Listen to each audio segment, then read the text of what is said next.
For about 10 hours, I kept waiting for Silksong to hand me the double jump, falling into the standard mindset of, this jump is too hard, I'll come back later, convincing myself that the universal upgrade was just a few bosses away. Then when the last judge squashed me like the bug I was and forced my retreat, I finally understood. This game was never going to give me my wings, it wanted to see if I could climb this kingdom without them. See, in Metroidvanias, double jumps are like an unspoken promise. We all know that they're going to be here, so in the back of our minds, we're all counting down until the moment we get to push off the air. And the reason the entire genre orbits around this upgrade is because of how powerful a tool this is, with the game's pacing often visibly pivoting around it. Before I get the double jump, I'll be on the ground engaging with every enemy that blocks my way, because they're a genuine obstacle and it's too risky to try and weave past them. But once I get the double jump, I start moving like I'm in a Naruto opening. All because this one upgrade is so powerful that it recontextualizes the entire map.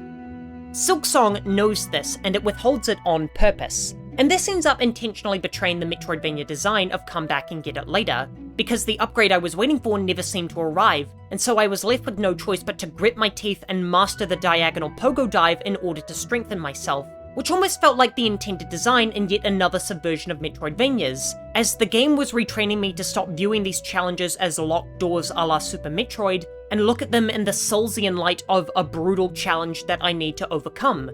And so every platforming challenge that I'd mentally shelved for later suddenly seemed feasible once I stopped waiting for the game to hand me the cheat sheet. So then, how is it possible that the game keeps its world traversable for 30 hours without the one ability this genre has orbited around for 3 decades? Well, because Hornet already has a double jump. It's just split across 4 or 5 different tools that each take a fraction of what's usually achieved in a single button.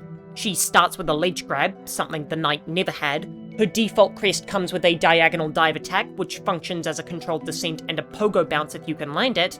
She then gets the dash extremely early, which is then followed by the drifter's cloak, allowing for more aerial freedom, then the cling grip, which lets her stick to walls, before finally unlocking the clawline grapple, which throws her needle and yanks her towards it, which crucially doesn't require it landing on a surface. Every single one of these abilities can be chained together to solve the problem double jumps usually answer. How can I reach this ledge that's just out of reach? Which ends up creating a movement system that's far more expressive than a typical double jump. In fact, Team Cherry's co-director Ari Gibson said in a 2025 interview that most Metroidvanias run on a, quote, specific kind of lock and key type of progression, and that Silksong was trying to, quote, submerge that element in favor of a more naturalistic world. Because when you strip a Metroidvania map down to its bones, the world is just a giant maze with locks and keys built around your inventory, where something that's unreachable is often just waiting for you to unlock the right upgrade. But Gibson's use of naturalistic implies something more immersive, where Faydown takes on the same role for us as it does for Hornet, an inhospitable mountain that doesn't care whether we reach the summit. Now, a reasonable counter is that this is just a different distribution of the same mechanics. After all, Hollow Knight has the Mothwing Cloak, Mantis Claw, and Crystal Heart. And I'm not saying that Silksong invented contact-based traversal, but it hands you those abilities so early and so generously that you never end up needing a double jump. And then it refused to use double jumps as the crutch that the genre usually defaults to. Because the truth is, once a Metroidvania hands you the double jump, it's basically admitting it's got nothing left to give you. So it's just giving you a tool that's akin to flight. And when one ability is doing that much work, everything else on the upgrade tree just kinda shrinks next to it. Even Hollow Knight 1 is guilty of this, because honestly, what does the game even add to the knight's traversal after the Monarch Wings? Isma's Tear, which is basically a key item dressed as a movement ability, and the Shade Cloak, which is just an upgrade to a dash you already had. The wings are doing nearly all of the work, and everything after them is just filler. Which points to the dirty little secret behind most Metroidvanias. Once you give the player wings, you've basically played your last card, and the rest of the game has to scrabble for ways to feel like it's growing. Whereas Silksong ends up sidestepping the entire dilemma, as it keeps the double jump not only locked to the endgame, but entirely optional if you don't want the true ending. And that's worth going into, because if you're watching a video essay about Silksong's design, then chances are you liked the game enough to finish Act 3, but that's only going to be the minority of players, and most will be satisfied with defeating Grandmother Silk, which means Team Cherry built Faydown and the Citadel around the assumption that you might never unlock the genre's most universal skill.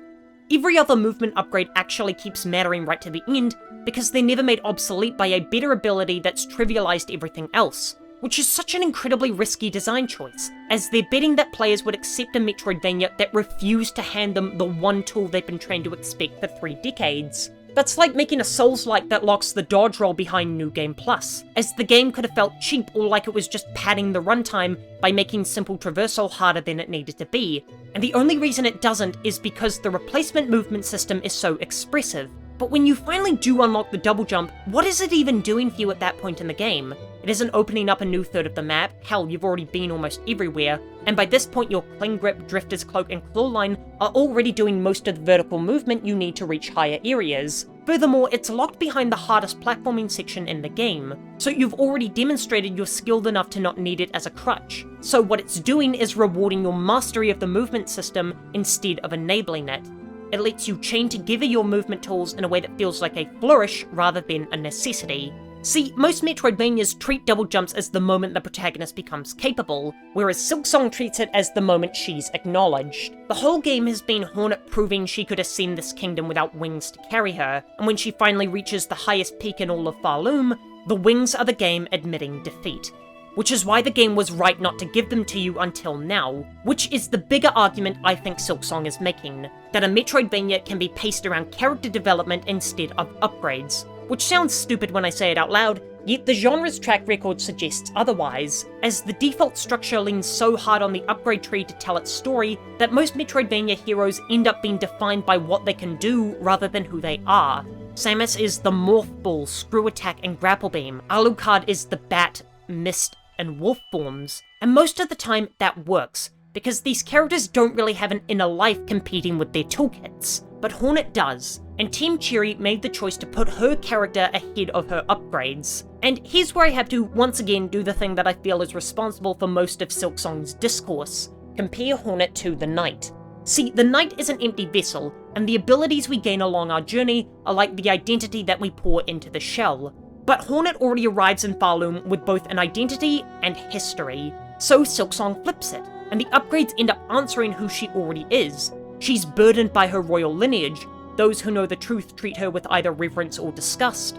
But here in Farloom, she's just another pilgrim, and she won't let herself be carried to the Citadel on silver wings. She'll fight tooth and needle with the rest of the bugs to achieve her salvation. The whole point of trying to reach the Citadel is how difficult it is to reach, and so for her to arrive on threaded wings would defeat the whole purpose of the journey. It's the same thematic reason the Fellowship doesn't fly the Eagles to Mordor, or Luffy won't take a shortcut to Laugh Tale, because all of them need to prove to this world that they're capable of conquering it.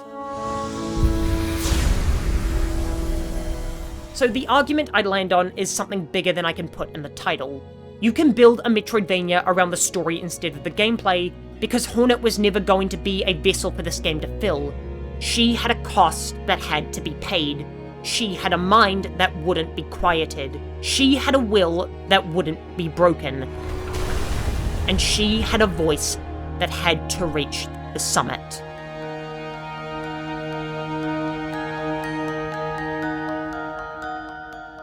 Thank you so much for watching. For more Silksong essays, here's one on why the game feels so hard.